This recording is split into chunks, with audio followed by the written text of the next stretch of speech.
Faraday का पहला नियम दूसरा नियम दोनों नियम हो गए ना। बात सुनो इधर ध्यान से। W समानुपाती Q फैराडे का सही है भाई। समानुपाती का सिंबल हटाओ, W बराबर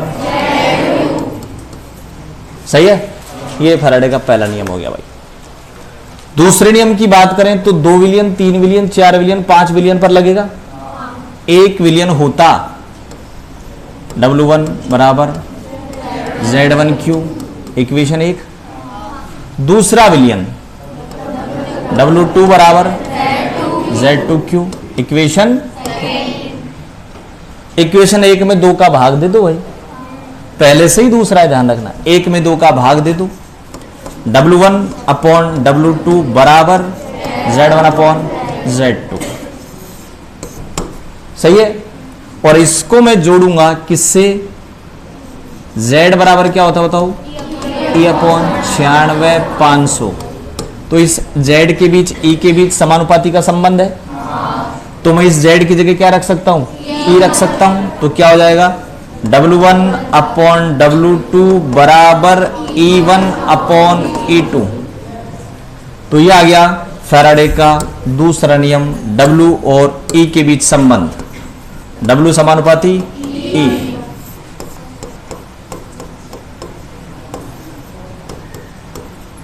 क्या प्रश्न था भाई, फैराडे के विद्युत अपघटन के नियम संबंधित होते हैं, किससे संबंधित होते हैं, तुल्यांक की भार से। किससे संबंधित, तुल्यांक की भार से। प्रश्न आया हुआ है, ठीक है। तो ये प्रश्न लिख दें आप पहले। प्रश्न स्टार्ट होंगे भाई। अब विद्युत अपघटन से संबंधित प्रश्न मैं स्टार्ट कर रहा हूं और क्वेश्चन के बाद आपका 1 नंबर का पार्ट खत्म हो जाएगा, ठीक है। तो प्रश्न लिखते हैं क्या, फैराडे के विद्युत अपघटन के नियम, फैराडे के विद्युत अपघटन के नियम संबंधित हैं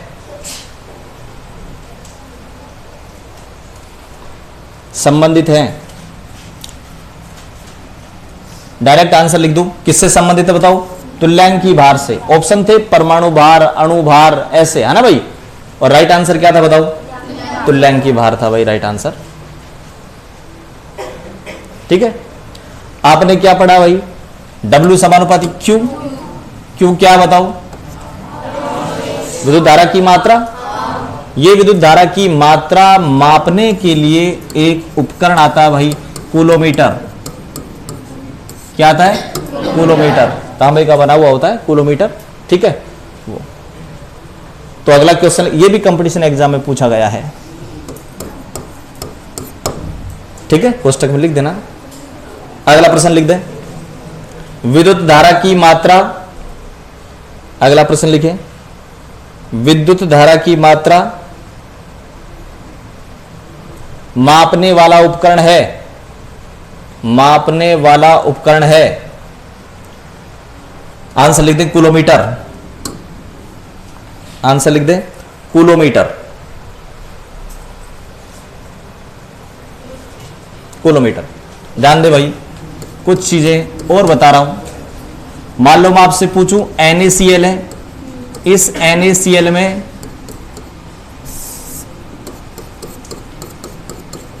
NaCl में Na+ का तुल्यांकी भार कितना आएगा बताओ, 23/1।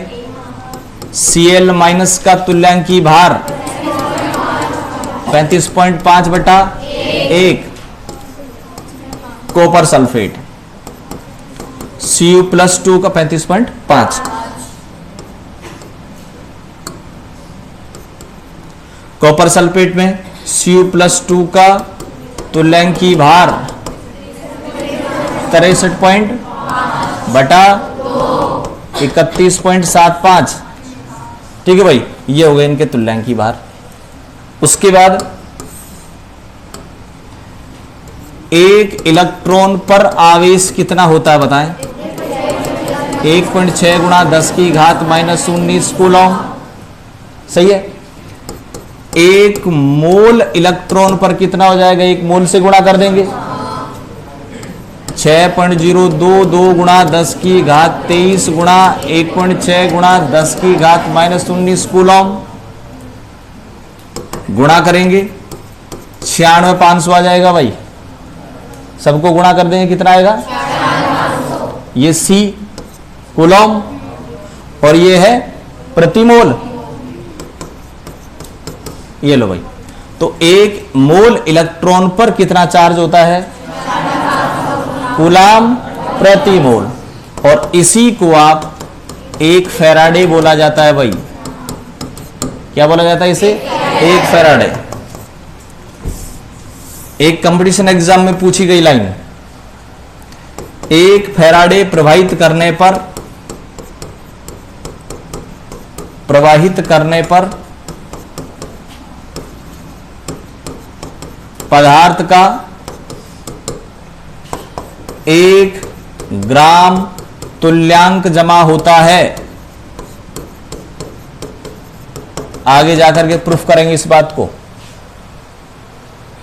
एक फैराडे प्रवाहित कर दो, किसी भी पदार्थ का 1 ग्राम तुल्यांक जमा होगा भाई। किसी पदार्थ का क्या जमा होता होगा? 1 ग्राम तुल्यांक। थोड़ा आगे देखेंगे इस बात को, ठीक है? उतार दो बात ही पहले।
देखो भाई, किसी भी पदार्थ का 1 मोल है ना, वो किसके बराबर होता है? 6.023 गुणा 10 की घात 23 के। दूसरी बात, उसका परमाणु भार ग्राम में लिख दो, वो भी मोल के बराबर होगा भाई। तो आगे लिख देंगे आप क्या? ग्राम परमाणु भार, ग्राम परमाणु भार।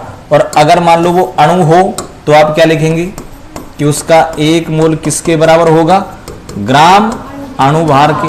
यानी अणुभार या परमाणु भार को ग्राम में लिख दो, किसके बराबर हो जाएगा भाई? 1 मोल के बराबर हो जाएगा। ठीक है ना? 2 लाइन और उतारो। 1 मोल किसके बराबर होगा? परमाणु भार या अणुभार को किस में लिख दो? ग्राम में भाई।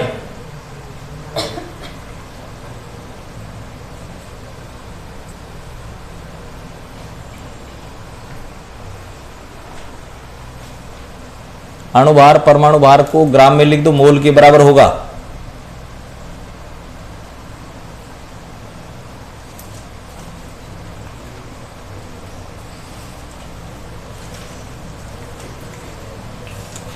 ठीक है।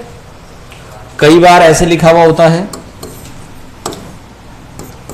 1 मोल बराबर 1 ग्राम परमाणु। किसी भी परमाणु का 1 ग्राम किसके बराबर होगा? 1 मोल के बराबर। ये भी लिख दें लाइन। 1 मोल बराबर 1 ग्राम परमाणु। अगर आयन होगा तो 1 ग्राम आयन, आयन होगा तो 1 ग्राम आयन आ जाएगा भाई। तो किसी भी आयन का, परमाणु का, अणु का 1 ग्राम किसके बराबर होगा? 1 मोल के बराबर होगा।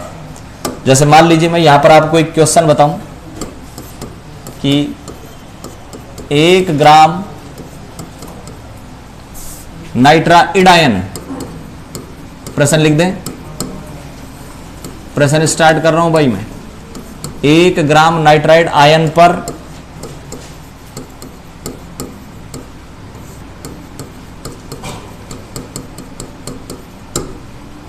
आवेश क्या होगा? 1 ग्राम नाइट्राइड आयन पर आवेश क्या होगा?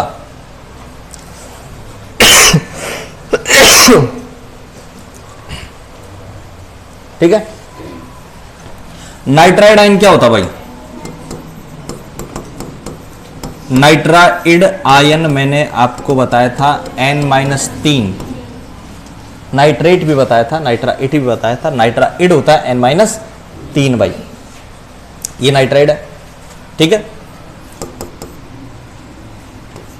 एक नाइट्राइड पर, एक की बात कर रहा हूं अब, एक नाइट्राइड पर चार्ज कितना है बताओ भाई? कितना है?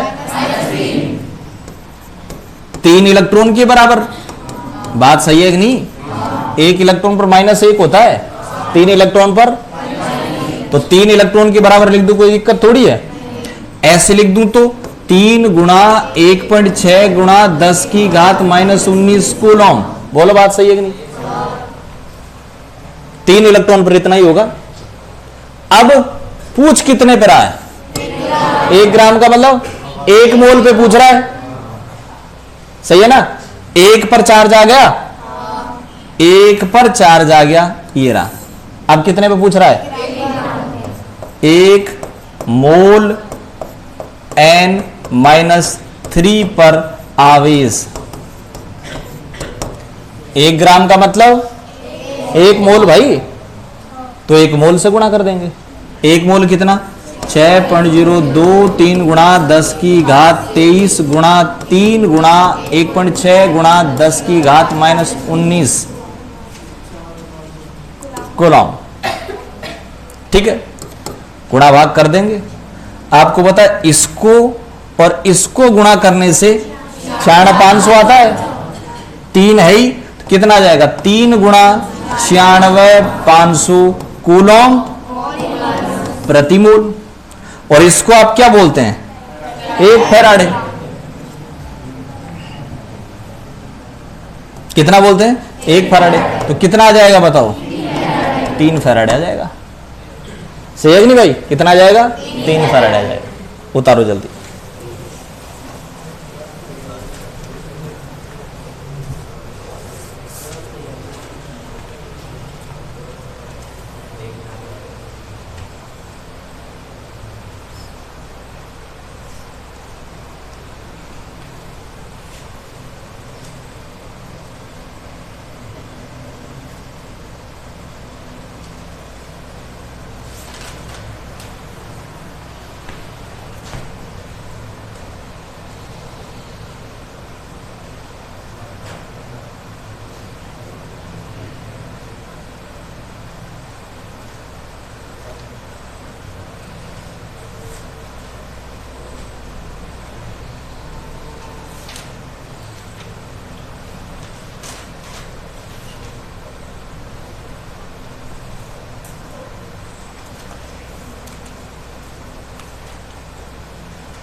क्वेश्चन नंबर 2 लिखें।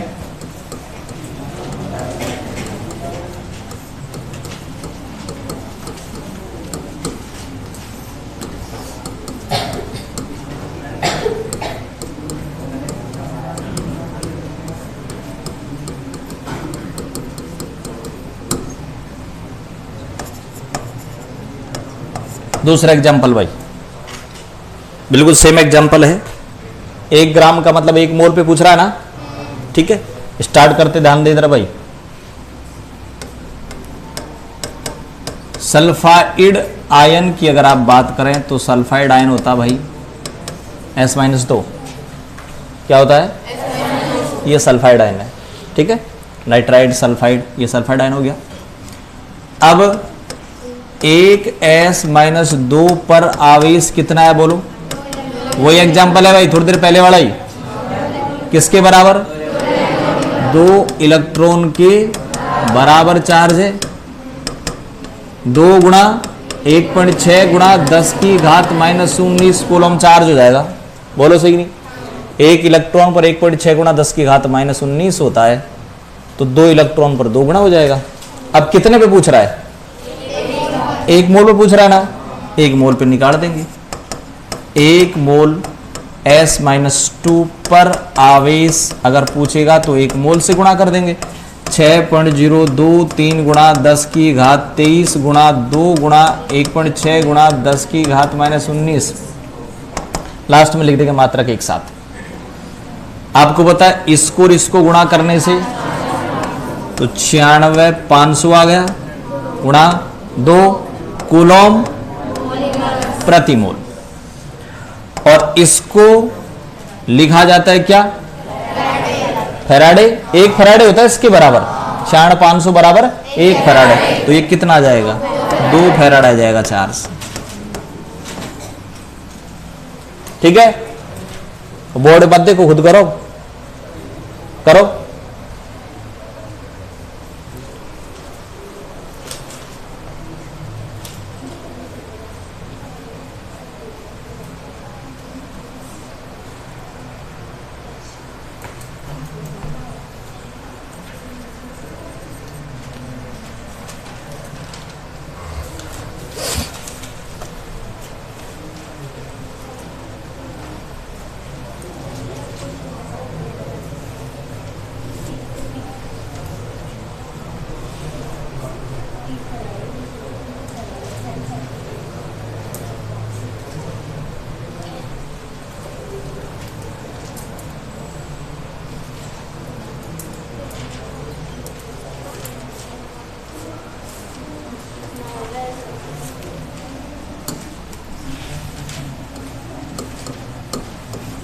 थर्ड क्वेश्चन देखिए भाई,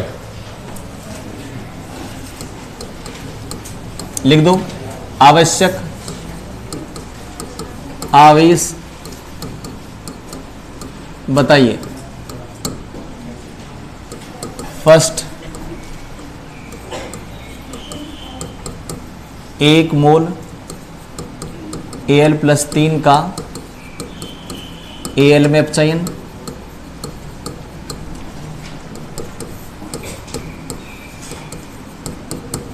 1 मोल Ca+2 का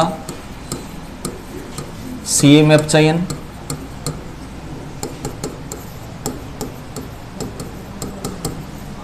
1 मोल कॉपर+2 का कॉपर में अपचयन, और 1 मोल Ag+1 का Ag में अपचयन।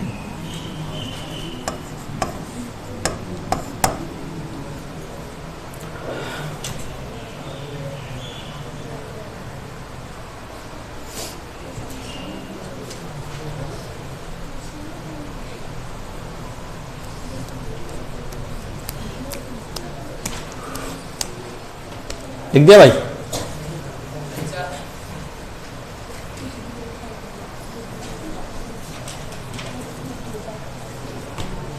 आपने ऐसे पढ़ा था, ध्यान हो तो।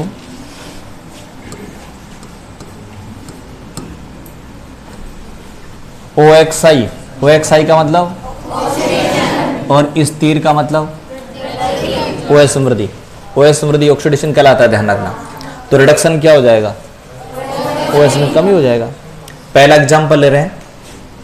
पहला एग्जाम्पल ये है भाई कि Al+3 कितने की कमी है, 3 लेगा, सीधी सी बात है ये।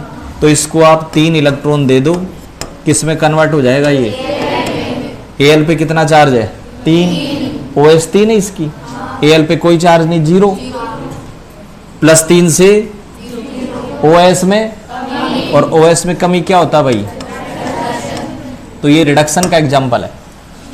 किसका एग्जाम्पल है, इसलिए मैंने सभी एग्जाम्पलों में क्या लिखा है, अब चैन लिखने का रीजन समझ आ गया, OS में कमी। ठीक है, तो डायरेक्ट लिख रहा हूं मैं, आवश्यक आवेश कितना इलेक्ट्रॉन ग्रहण कर रहा है, ये 3 इलेक्ट्रॉन ग्रहण नहीं कर रहा, 3 मोल इलेक्ट्रॉन ग्रहण कर रहा है। ध्यान रखना, कोई भी जो इक्वेशन लिखी जाती है वो मोल लिखी जाती है, मोल कंसेप्ट के रूप में लिखी जाती है। Al+3 का 1 मोल, 3 मोल, 1 मोल, आ रही बात समझ भाई। तो Al+3 1 नहीं है, कितना है, 1 मोल है, 3 इलेक्ट्रॉन नहीं है, 3 मोल इलेक्ट्रॉन है। आई बात समझ में। तो बताओ कितने मोल इलेक्ट्रॉन काम आए, और 1 मोल इलेक्ट्रॉन पर चार्ज 500, थोड़ी देर पहले पढ़ लिया, 1 मोल पे चार्ज 3 मोल पर 3 गुणा 96 500, 500 कूलाम प्रति मोल, या 3 फैराडे। बोलो सही है कि नहीं। तो ध्यान रखना, ये जो इक्वेशन है वो मोल के रूप में लिखी जाती है, 1 मोल, 3 मोल, 1 मोल। तो ये इलेक्ट्रॉन कितने हैं, 3 मोल है। 3 मोल का मतलब 3 गुणा 500 या 3 फैराडे, सही है कि नहीं। कितना आया, 2 मोल लेगा ये, 2 मोल का मतलब 2 गुणा 500 या 2 फैराडे, 2 फैराडे। बाकी